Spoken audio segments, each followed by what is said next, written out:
কিছু জিনিস দেখতে এতটা পারফেক্ট না হলেও খেতে কিন্তু একদম পারফেক্ট হয়। আমার এই নেস্ট কাস্টার্ড রেসিপিটা একদমই তাই।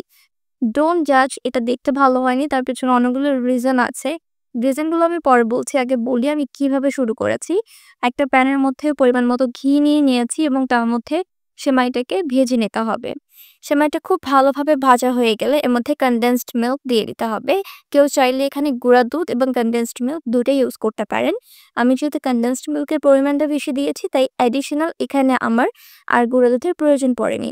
কনডেন্স মিল্কটা দেওয়া হয়ে গেলে ভালোভাবে নেড়ে চেড়ে এটাকে মিক্সড করে নিতে হবে এবং একটু সফট করে নিতে হবে।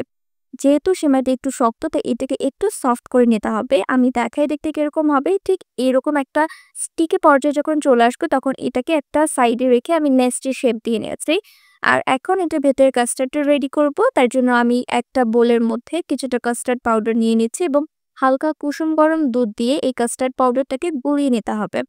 এখন আমি নেস্ট বানানোর প্রসেসটা দেখাইনি। কারণ নেস্টটা সাধারণত বানানো হয় মাফিনের কাপগুলোর মধ্যে পলি দিয়ে আ ওটাতে সুন্দরভাবে সেট করা হয়। বাট আমার বাসায় না একেবারেই মাফিনের কোনো মোল্ড ছিল না। তাই ওটা আমি অনেক কারচুপি করে করেছি, যেটা আমি দেখাইনি ভিডিওতে। তো এখন গরম দুধের মধ্যে আমাদের গুলিয়ে রাখা কাস্টার্ডটাকে নিয়ে নিতে হবে। একদিক থেকে আমি ঢালবো, আরেক দিক থেকে কনস্ট্যান্টলি এটাকে নাড়তে হবে যেন একেবারেই দলা পেকে না যায়।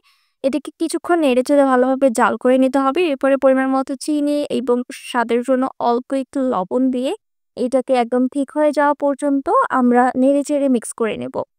এখন এটাকে একটু ঠান্ডা করে নিতে হবে। ঠান্ডা করা হয়ে গেলে আমি এখন দেখাই আমার নেস্ট গুলোর অবস্থা। এটা এত বেশি ভালো হয়নি, পারফেক্ট হয়নি, বাট যা হয়েছে ভালোই হয়েছে। এই নেস্ট গুলোর মধ্যে আমাদের যে আগে থেকে ঠান্ডা করে রাখা কাস্টার্ডটা সেটা আমরা দিয়ে খুব ভালোভাবে সার্ভ করে নেব। প্রত্যেকটা নেস্টে আমরা ফিল আপ করে নিচ্ছি। এটাকে চাইলে উপরে আপনারা বিভিন্ন ফ্রুটস, স্যাফরন এগুলো দিয়ে ডেকোরেট করতে পারেন।